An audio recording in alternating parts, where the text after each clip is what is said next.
सबको जय मसीह की। मैं जसपाल एक बार से फिर आप लोगों के सामने परमेश्वर का वचन लेकर उपस्थित हूँ। आज का मेरा टॉपिक है लड़ाई में वीर निकले।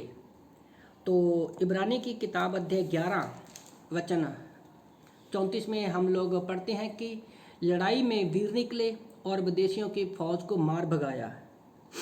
वीर कौन होते हैं? जो युद्ध लड़ते हैं, जो सैनिक होते हैं। एक सैनिक का काम क्या है? युद्ध लड़ना और जीतना। आज हम आत्मिक विश्वासी जीवन में भी क्या है? हम एक योद्धा है, हम एक सैनिक की तरह हैं और हम एक आत्मिक युद्ध में हैं। जिस घड़ी हम यीशु मसीह पर विश्वास करते हैं उसी पल क्या है, हम आत्मिक युद्ध में आ जाते हैं। हर एक विश्वासी आत्मिक युद्ध में है, चाहे वो इस बात को माने या ना माने, कोई फर्क नहीं पड़ता।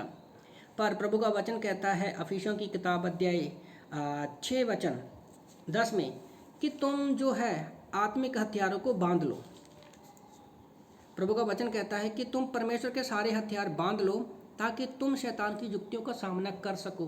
तो आत्मिक युद्ध है तो हमारे पास युद्ध भी वैसे ही हथियार भी वैसे ही होने चाहिए, क्योंकि एक आर्मी और पुलिस वाले जो हैं वो लोगों के संसार की एक तरह की जंग वो लड़ते हैं अपनी रक्षा के लिए, अपने देश की रक्षा के लिए। उसी तरह से क्या है, हम भी एक आत्मिक युद्ध में हैं, क्योंकि हमारा युद्ध जो है, विश्वासी जीवन का जो युद्ध है, वो प्रभु का वचन कहता है अफिसियों की किताब अध्याय 6 वचन 12 में, क्योंकि हमारा ये मल्ल युद्ध लहू का और मांस का नहीं, लहू और मांस से नहीं, परंतु प्रधानों से, अधिकारियों से, संसार के अंधकार के हाकिमों से और उसकी दुष्टता की आत्मिक सेनाओं से है जो आकाश में है।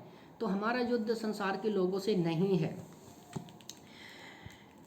तो मैं सोच रहा था गिदोन के बारे में। हम परमेश्वर के हथियारों से ही आत्मिक युद्ध लड़ सकते हैं।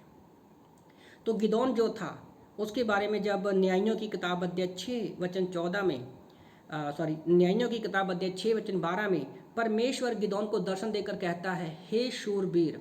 तो परमेश्वर उसको शूरवीर कहता है।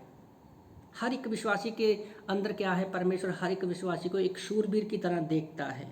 परमेश्वर ने उसको कहा न्यायियों 6:14 में कि तू इजराइल को मिद्यानियों से, मतलब दुश्मन से बचाएगा। तो आज परमेश्वर ने भी हमें भी वो कार्य सौंपा है कि हम अंधकार में, शैतान के चुंगल में, जो दुष्ट आत्मा में फंसे हुए हैं, उन लोगों को बचाने के लिए परमेश्वर ने आज हमें भी रखा है। और यही चीज़ परमेश्वर हमसे भी चाहता है। पर गिदोन की तरह हर एक विश्वासी का स्वभाव होता है, हर एक व्यक्ति का स्वभाव होता है। जैसे गिदोन ने कहा न्यायियों की किताब अध्याय 6 वचन 15 में कि परमेश्वर मैं तो कमज़ोर हूँ, मेरा कुल तो कंगाल है और मैं अपने पिता के घराने में सबसे छोटा हूँ।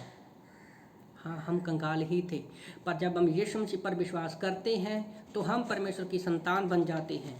और अफिसियों की किताब अध्याय 1 वचन 13 के अनुसार हमारे अंदर परमेश्वर का पवित्र आत्मा जाता है। और गिदोन ने परमेश्वर की 2 बार परीक्षा की। उसने एक ऊन को लिया और कहा, परमेश्वर मैं चाहता हूँ कि ये ऊन जो है वो गीली हो जाए और धरती सूखी रहे। परमेश्वर ने वैसा ही कहा। दूसरी बार उसने परमेश्वर की परीक्षा कही। उसने कहा, परमेश्वर ये ऊन जो है सूखी रहे और धरती गीली हो जाए। और परमेश्वर ने उसको वैसा ही कहा, वैसा ही किया। परमेश्वर ने विश्वास योग्य रहा। और उसके बाद हम देखते हैं कि न्यायियों की किताब अध्याय 7 वचन 21 में गिदोन जो है मिद्यानियों को भगा दिया। और वचन 20 में हम लोग देखते हैं यहोवा की तलवार और गिदोन की तलवार से सारे दुश्मन भाग गए। तो याद रखो, ये आत्मिक युद्ध किसी इंसान का नहीं है। यहाँ पर भी पहले यहोवा की तलवार लिखा है, फिर लिखा है गिदोन की तलवार। तो परमेश्वर ही है जो हमें आत्मिक जीवन में क्या है, जीत दिला सकता है। तो परमेश्वर ने आज भले हम लोगों को चाकू, भाला, तलवार उठाने की जरूरत नहीं है, पर फिर भी परमेश्वर ने हमें आत्मिक युद्ध के लिए क्या है, कुछ हथियार दिए हैं। अफिसियों की किताब अध्याय 6 वचन 13 में जैसे सत्य की हम लोगों ने कमर को कसना है, धार्मिकता की जिल्म को पहनना है, पाँव में मेल के सुसमाचार के जूते बांधने हैं और विश्वास की ढाल जरूरी है।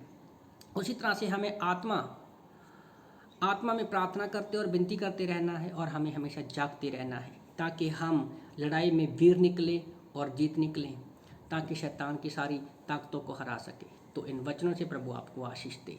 आमीन।